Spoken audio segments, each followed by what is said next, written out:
Palestina segera merdeka, maksudnya sebagai negara yang betul-betul merdeka ya. Sebelum kita masuk, saya ingin mengajak kita menyimak sedikit video pendek ini tentang sejarah Israel dan Palestina. Mudah-mudahan suaranya terdengar jelas ya.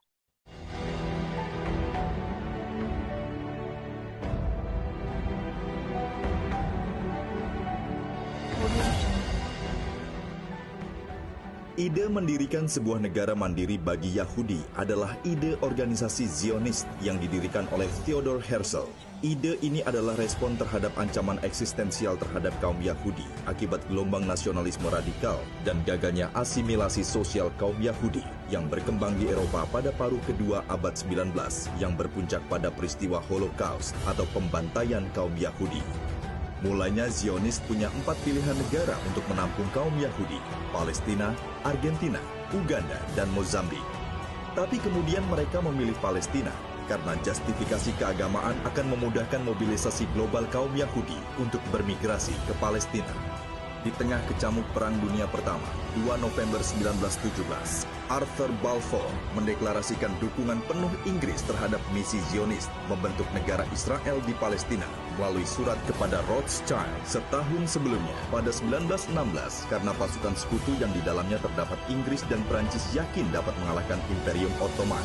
Inggris dan Prancis membuat perjanjian yang akan membagi wilayah kekuasaan Ottoman termasuk Palestina di dalamnya. Perjanjian itu dikenal dengan nama Perjanjian Sykes-Picot. Dalam peta Sykes-Picot, Yerusalem disebut sebagai Brown Area yang akan dikelola oleh administrasi internasional, namun akhirnya diambil oleh Inggris pada 1920. Dalam ruang pergeseran geopolitik inilah pengambil alihan Palestina berlangsung. Rencana Zionis membentuk negara Israel, dukungan Inggris melalui deklarasi Balfour, peta Sykes-Picot, dan kemenangan Inggris dan Perancis pada Perang Dunia I mempercepat ekspansi teritorial dan demografis Yahudi atas Palestina.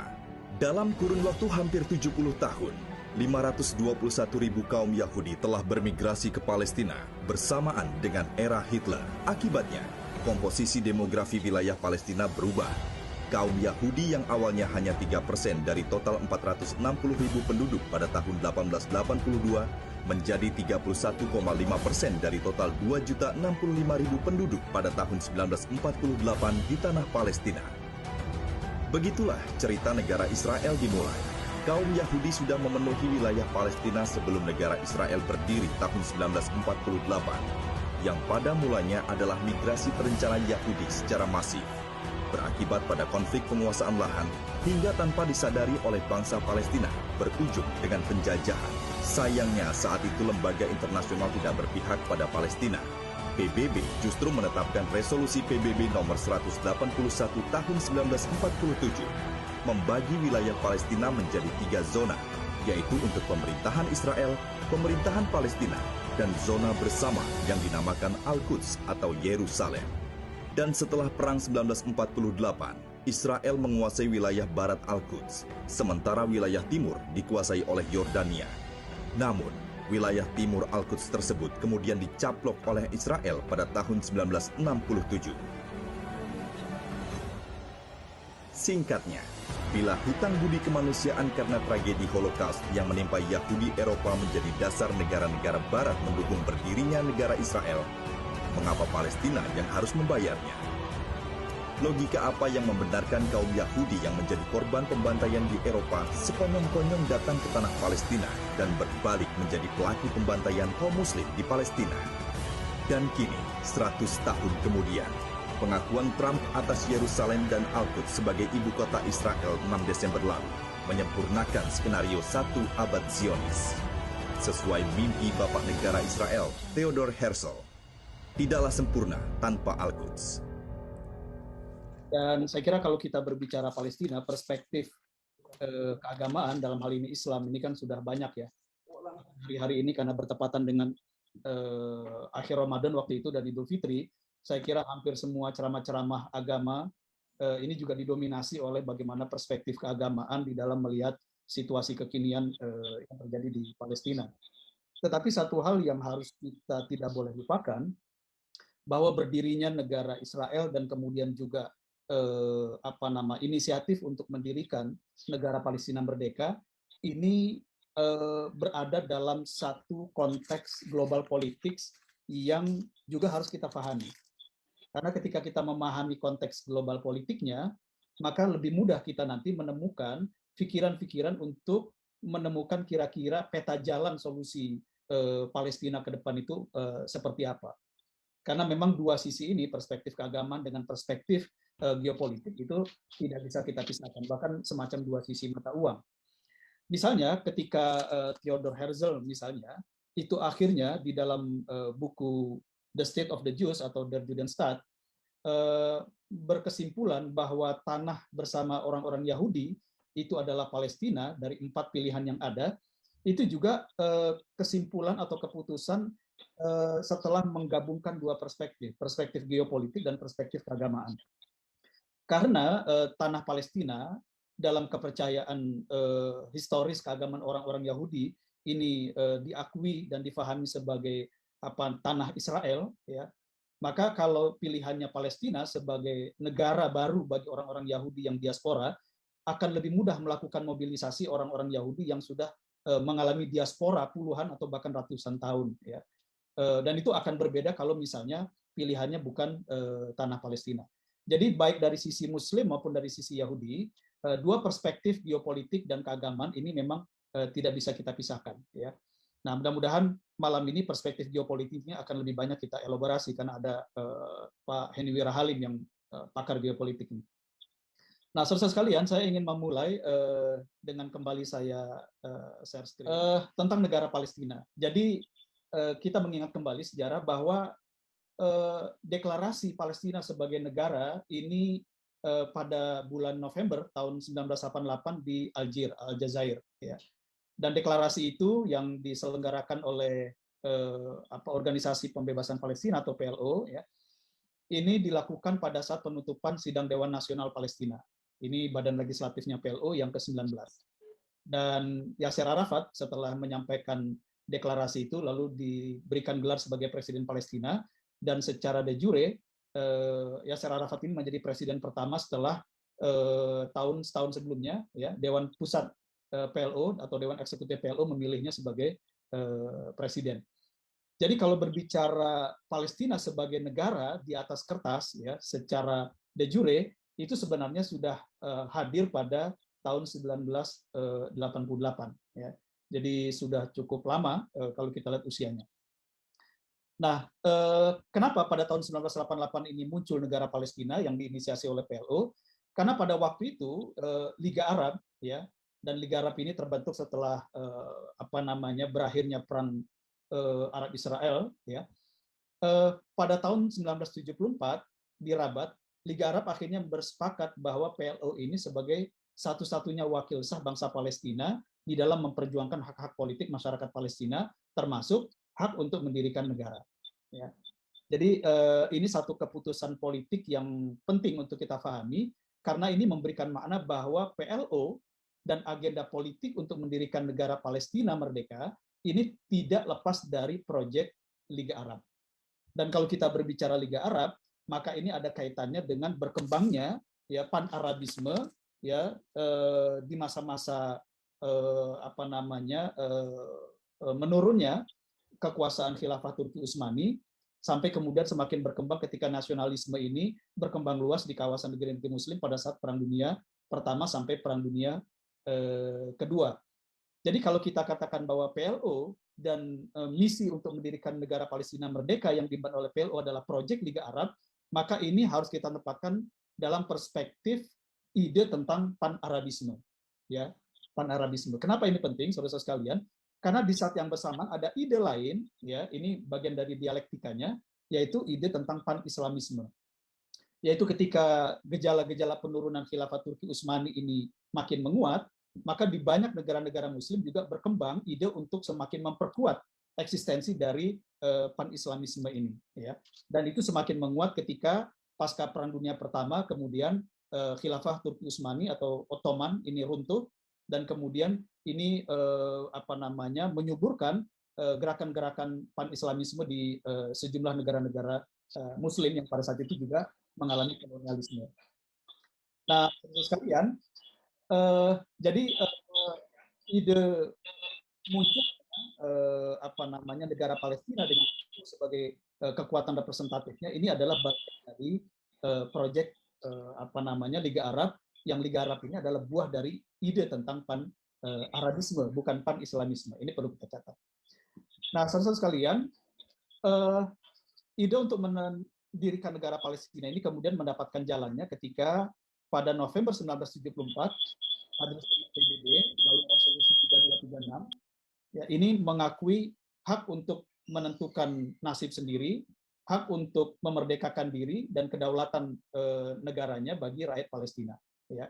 Dan PBB juga pada tahun 74 ini menegaskan PLO sebagai wakil sah Palestina di PBB dan statusnya sebagai observer non-state. Ya. Jadi non-state observer. Nah, jadi kita lihat bahwa sampai tahun 74 ya, PLO ini memang bukan saja mendapatkan legitimasi dari Liga Arab, tetapi juga dia mendapatkan legitimasi dari PBB sebagai wakil sah secara politik bagi bangsa Palestina dalam konteks ide memperjuangkan berdirinya negara Palestina merdeka. Ya. Nah, saudara sekalian, resolusi PBB ini termasuk juga KTT Liga Arab pada tahun 1974, kedua-duanya ide dasarnya merujuk kepada resolusi Majelis Umum PBB tahun 47 yang menetapkan pengakhiran dan pembagian mandat Britania menjadi dua negara. Artinya bahwa ide mendirikan negara Palestina merdeka pada saat itu, baik di Liga Arab maupun di United Nations, di PBB, adalah merujuk kepada kesepakatan bahwa di tanah Palestina yang pada saat itu merupakan wilayah koloni Inggris, ini akan menjadi wilayah untuk dua negara, yaitu Israel dan Palestina. Jadi inilah ide yang ada di Inggris dan juga di Prancis, ya, serta beberapa negara Eropa yang mendukung ide itu, termasuk Uni Soviet atau Rusia, dan juga ide yang ada di negara-negara Timur Tengah. Ya. Dan ide itu juga yang sejak awal ada di PLO, dalam hal ini Yasser Arafat. Jadi ide tentang dua negara. Nah, saudara sekalian, jadi kita harus pahami betul konstruksi politik ini, ya, bahwa sejak awal ya ide negara Palestina yang diinisiasi oleh Liga Arab, lalu representasi kekuatan politiknya PLO, lalu ada payung PBB, ya, dan kemudian juga ada kaitan historis dengan apa namanya pembagian wilayah Palestina menjadi dua negara, Israel dan Palestina, ya. Ini semuanya berangkat dari ide Palestina sebagai wilayah untuk dua entitas, untuk dua negara, yaitu Israel dan Palestina. Ya. Nah, ide ini atau konstruksi ide ini kita akan menemukan nanti perbedaan yang sangat diametral dan fundamental dengan ide-ide dari kelompok-kelompok atau kalangan pan-Islamisme. Ya. Nah, kita harus pahami itu. Karena nanti kalau kita membahas tentang Hamas misalnya, maka kita akan lihat Hamas itu adalah representasi dari salah satu kekuatan yang mengusung atau berangkat dari ide pan-Islamisme. Nah, saudara sekalian, setelah tahun 74 PLO mendeklarasikan berdirinya negara Palestina secara de facto, ya, negara Palestina dan PLO itu tidak pernah mengelola wilayah secara fisik di Palestina. Walaupun saat itu mereka mengatakan ibu kotanya adalah Yerusalem. Nah, PLO baru melakukan pengelolaan dan penguasaan wilayah Palestina sebagai satu negara atau cikal bakal negara itu pada tahun 94. Dan ini adalah buah dari kesepakatan Oslo, di mana kemudian wilayah Palestina ini dibagi dalam 3 area. Ada area A, ada area B, dan ada area C. Ya, area A adalah area yang apa namanya dikelola secara otonomi oleh otoritas Palestina, tapi kemudian secara keamanan dan militer masih di bawah kendali Israel. Wilayah B adalah wilayah yang dikuasai oleh Israel, ya, dan apa namanya Palestina tetap warganya bisa tinggal di daerah itu. Lalu daerah C adalah daerah yang statusnya status quo di bawah otoritas internasional. Ya. Dan kita tahu bahwa pada tahun 93 ini dalam kesepakatan Oslo juga disepakati berdirinya pemerintahan otoritas Palestina.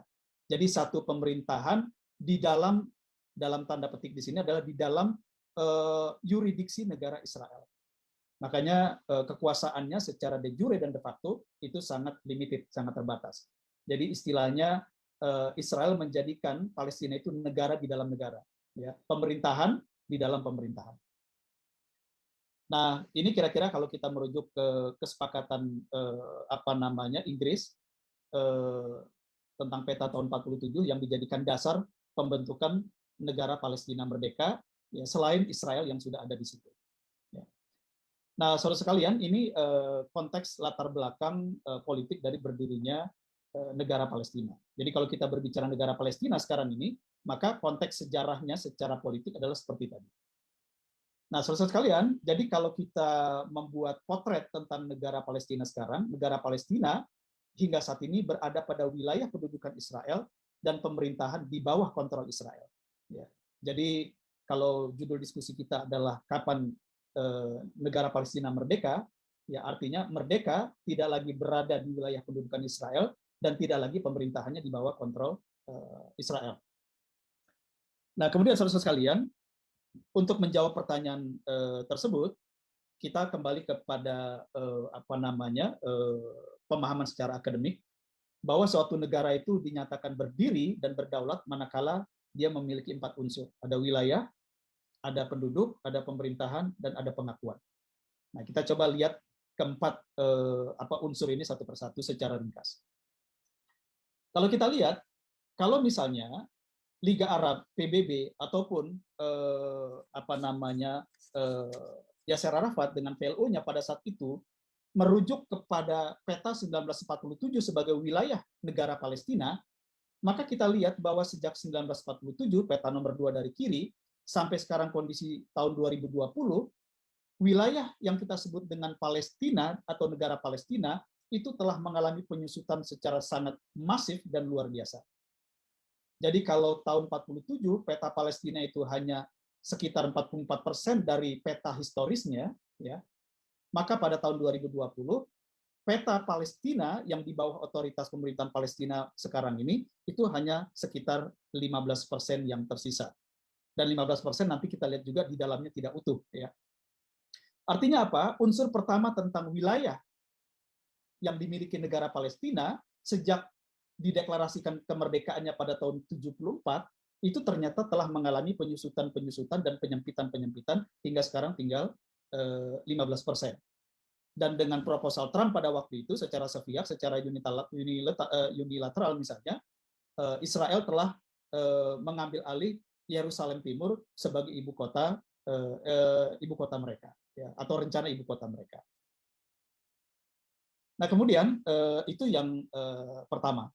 Nah, kalau kita lihat lagi, ya, ketika kondisi wilayah Palestina sedemikian rupa, maka kemudian PBB, ya, untuk memberikan semacam apologi terhadap keberadaan koloni Israel di Palestina, lalu mengenalkan satu istilah yang disebut Occupied Palestinian Territory. Jadi wilayah Palestina pendudukan. Artinya Palestina adalah satu negara, dia punya wilayah, tapi wilayahnya dalam status occupied, dalam status pendudukan.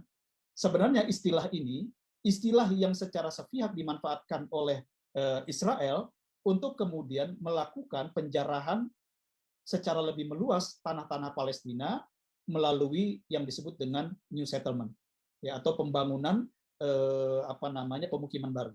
Ya, nanti bisa kita lihat. Nah, kemudian saudara sekalian, kesepakatan Oslo pada tahun 93, ya, ini dan dilanjutkan dengan perjanjian Gaza Jericho 94, ini semakin memperkecil dan membatasi wilayah kekuasaan negara Palestina atau pemerintahan otoritas Palestina. Yang tadi saya katakan ada area A, ada area B, dan ada area C. Ya. Nah, yang menarik, saudara sekalian, setelah terjadi intifadah yang kedua, ya, dan kemudian Israel mendapatkan gempuran militer yang sangat kuat dari Gaza, dan padahal pada waktu itu Israel sedang membangun pemukiman baru di perbatasan dengan Gaza, maka pada tahun 2005 Israel memutuskan untuk menarik diri dari Gaza, lalu semua bangunan-bangunan pemukiman baru dihancurkan, dan kemudian Gaza ini sepenuhnya diserahkan kepada pemerintahan otoritas Palestina. Ya. Dan kemudian karena pada saat itu Hamas secara militer dan politik semakin kuat, akhirnya kemudian Hamas mendeklarasikan dirinya sebagai penguasa di wilayah di wilayah Gaza. Nah, jadi kalau kita lihat, ada harga timbal balik yang harus dibayar. Bahwa mundurnya Israel dari Gaza, itu kemudian harus dibayar dengan terbelahnya pemerintahan otoritas Palestina. Di mana kemudian Hamas berkuasa di Gaza, lalu kemudian PLO dengan otoritas Palestina ini berkuasa di wilayah tepi barat. Ya. Jadi tanpa sadar secara politik telah terjadi pembelahan mengikuti pembelahan secara geografis atau secara teritorial, dan itu nantinya akan memicu konflik politik internal Palestina yang tidak kunjung selesai sampai hari ini. Nah, saudara sekalian, kalau kita lihat sekarang total luas Palestina ini ya wilayah pendudukannya sekitar 6.000 km, tapi barat lebih besar 5.800-an kilometer, sisanya adalah wilayah yang kecil sekali, jalur Gaza 360 km persegi, ya, dengan wilayah pantai yang hanya boleh sejauh 20 mil. 2 mil, ya, hanya 2 mil.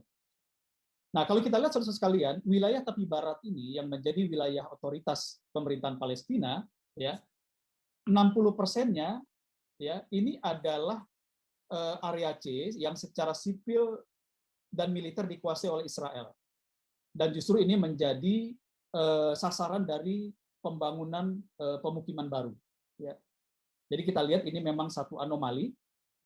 Tepi barat, ya, ternyata 60%-nya itu dikuasai secara administratif oleh Israel, ya, oleh Yahudi, dan kemudian di wilayah yang 60% inilah berkembang pemukiman-pemukiman baru yang tidak bisa dihentikan oleh pemerintahan otonomi Palestina.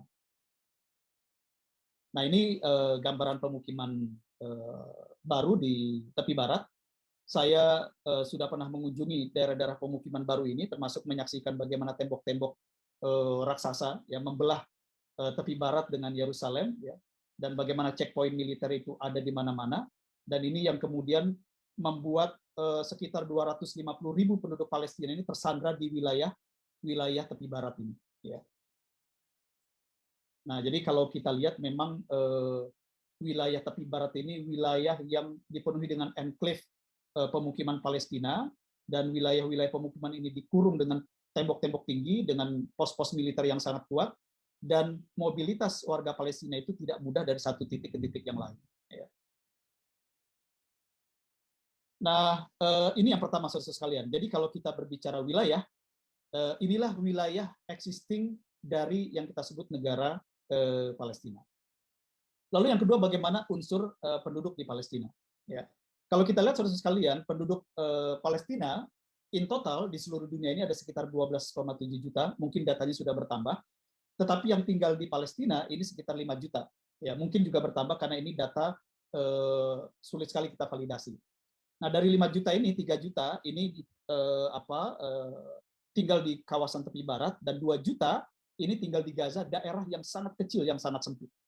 Makanya kalau kita pernah ke Gaza, dan saya sudah pernah ke Gaza, ini daerah yang sangat padat, ya, dan tingkat poverty atau kemiskinannya sangat tinggi. Ya. Nah, jadi ada sekitar 12,7 juta atau 62% warga Palestina ini tinggal di luar Palestina. Jadi mengalami diaspora sudah puluhan tahun ini warga Palestina. Nah, yang menarik saudara sekalian, secara statistik pertumbuhan penduduk di wilayah Palestina yang sekarang menjadi wilayah pendudukan Israel, ternyata penduduk Israel ini secara jumlah ini sudah mulai melampaui jumlah penduduk Palestina. Ya. Jadi kita lihat ini data grafik di bawah itu dari data tahun 1850-an, ya. Penduduk Yahudi sangat kecil sekali, di masa Ottoman juga begitu. Tetapi sekarang proyeksi tahun 2020 jumlah penduduk Israel ini menurut PBB, penduduk Israel itu akan mencapai 8,1 juta, sementara penduduk Palestina itu 5,1 juta. Jadi kalau kita melakukan penghitungan secara real di Palestina sekarang ini, ya ternyata warga Israel itu lebih banyak daripada warga Yahudi, ya, warga Yahudi. Ini kalau kita berbicara tanah Palestina secara keseluruhan. Ya. Nah, jadi kalau kita berbicara unsur yang kedua dari sebuah negara berdaulat, ternyata memang ada problem dari sisi penduduk. Nah, saudara sekalian, lalu yang ketiga adalah pemerintahan. Sebuah negara merdeka, dia memiliki pemerintahan yang mandiri, yang independen, dan memiliki kedaulatan atau sovereignty. Nah, kita lihat pemerintahan Palestina disebut dengan National Palestinian Authority. Ya. Jadi ini istilah authority ini kan istilah yang muncul dalam satu negara dan tidak bisa disebut negara itu sendiri. Sama seperti Indonesia ada otonomi daerah khusus di Papua, ada otonomi daerah khusus di Aceh, ada otonomi khusus di Yogyakarta, ya. Tetapi mereka bukan negara. Nah, Palestina sebagai negara, tapi pemerintahannya disebut sebagai pemerintahan otoritas, pemerintahan yang menjalankan otonomi yang diberikan oleh negara Israel atau pemerintah Israel. Ini menunjukkan bahwa sebagai satu government, ya, negara Palestina ini dia belum memiliki pemerintahan yang berdaulat. Nah, pemerintahan Palestina ini ibu kotanya di Ramallah, bukan di Yerusalem Timur, ya, karena Yerusalem Timur sudah diklaim secara sepihak oleh Israel sekarang ini, makanya mereka berani menyerang Al-Aqsa. Kemudian bentuk pemerintahnya semi presidensial, presidennya Mahmud Abbas, perdana menterinya sekarang Muhammad Sateh, dan ini terbentuk tahun 94 dalam artian ini pemerintahan yang mengelola wilayah.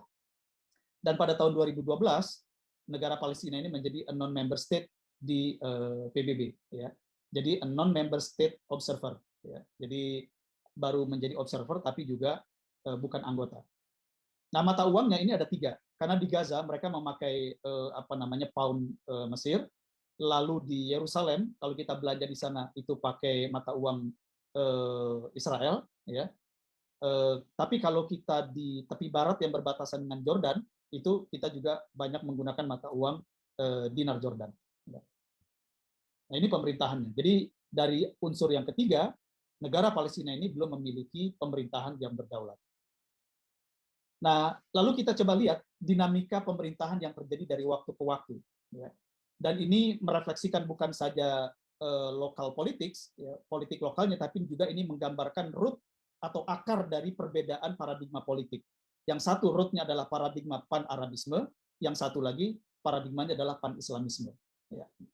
Nah, jadi tahun 88 tadi proklamasi negara Palestina merdeka, tahun 94 terbentuk Otoritas Nasional Palestina sebagai bentuk pemerintahan yang terbatas di Palestina. Lalu pemilu pertama tahun 96 Yasser Arafat sebagai presiden sampai 2003. Lalu tahun 2007 ya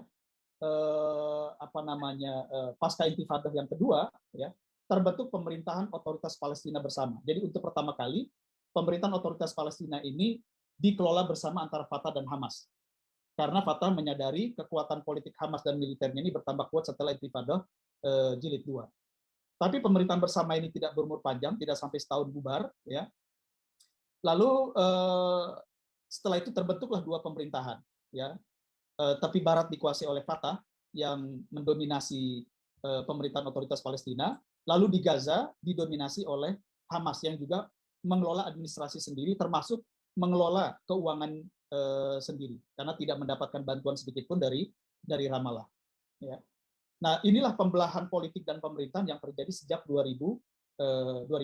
Dan saat itu Ismail Haniyeh sebagai Perdana Menteri. Saya pernah berkunjung ke sana dan bertemu langsung dengan Ismail Haniyeh sebagai Perdana Menteri.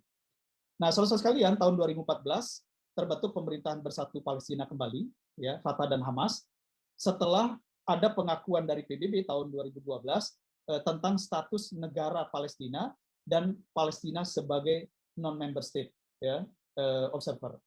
Jadi pengakuan PBB ini mendorong semangat rekonsiliasi, ya, karena banyak juga dorongan dari berbagai negara agar ada rekonsiliasi nasional.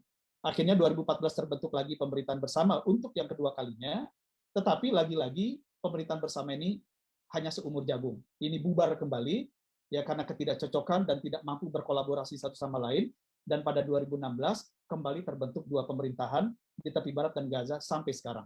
Ya. Ini dinamika pemerintahan.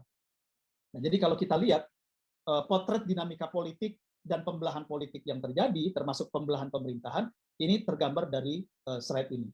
Kekuatan pertama yang mewakili mazhab pan-Arabisme diwakili oleh sosok Yasser Arafat, ya, yang menjadi pemimpin Fatah dan juga pemimpin PLO, pernah menjadi presiden pertama Palestina sampai 2003, ya.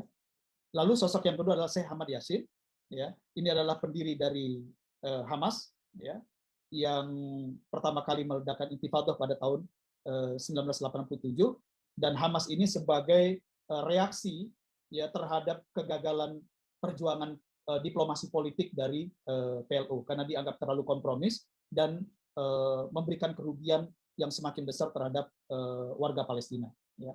Lalu kemudian Hamas ini berkembang menjadi kekuatan yang terorganisir secara militer dan politik, sampai kemudian basisnya lebih banyak dibangun di wilayah Gaza. Ya. Nah, jadi kira-kira inilah dualisme kekuatan politik dan pemerintahan yang ada di Palestina sekarang. Ya. Jadi ada pemerintah otoritas Palestina, dia punya tentara pembebasan Palestina yang sekarang sudah tidak lagi menjadi tentara, tapi ditransformasi menjadi polisi, karena memang itu yang diperbolehkan oleh pemerintahan Israel. Lalu kemudian Hamas juga memiliki tentara sendiri, yaitu Brigade Izzuddin Al-Qassam, yang menurut data kira-kira ada sampai 25.000 pasukan. Ya. Nah, saudara sekalian, jadi ini potret pembelahan secara politik dari negara Palestina. Ya. Nah, kita tidak tahu pembelahan politik ini akan berlangsung sampai kapan. Dan terakhir, saudara sekalian, unsur yang keempat dari sebuah negara merdeka adalah pengakuan terhadap negara Palestina. Nah, sebenarnya ketika tahun 88 dideklarasikan, dalam waktu 2 minggu ada 50 negara mengakui negara Palestina. Ya, termasuk Uni Soviet yang pada saat itu juga mendukung berdirinya negara Israel di tanah Palestina. Indonesia ikut mengakui pada tahun 88 itu. Nah, pada tahun 89, setahun setelah itu, bertambah ada 94 negara yang mengakui negara Palestina, dan ini dinyatakan oleh Yasser Arafat pada saat pertemuan di PBB ya, tahun 89. Lalu tahun 2012 ada 138 negara yang mendukung mosi Majelis Umum PBB untuk mengesahkan Palestina sebagai non-member state observer. Ya, ada 9 negara menolak, di antara yang menolak adalah Amerika Serikat dan Israel sendiri. Ya. Dan sampai sekarang, lalu 2015 ini definitif ada 136 negara dari 193 negara di PBB telah mengakui keberadaan negara Palestina. Lalu ada 2 bukan negara, ada 2 negara bukan anggota PBB juga mengakui negara Palestina. Jadi total 138 negara sampai sekarang. Ya. Jadi kalau kita lihat unsur yang keempat, sebenarnya sudah banyak negara yang mengakui negara Palestina. Nah, saudara sekalian, dari analisis terhadap 4 unsur itu, maka kesimpulan sederhana yang bisa kita ambil adalah Palestina ini adalah negara yang sudah 33 tahun ya berada di wilayah pendudukan Israel, dan proses penghilangan eksistensi negara Palestina oleh kekuatan Zionis ini terus berlangsung secara. Nah, jadi kalau kembali kepada pertanyaan, akankah negara Palestina segera merdeka? Ya, pertanyaan itu bagi saya adalah doa. Ya, karena terlalu banyak aspek politik yang harus kita bedah, yang harus kita analisis, termasuk faktor-faktor yang akan mengakselerasi atau mempercepat terwujudnya negara Palestina berdaulat dan merdeka. Ya. Nah, selebihnya saya ingin nanti memberikan waktu elaborasi pada saat kita diskusi. Demikian Mas Denny, paparan dari saya untuk merimain memori kita tentang situasi Palestina secara politik.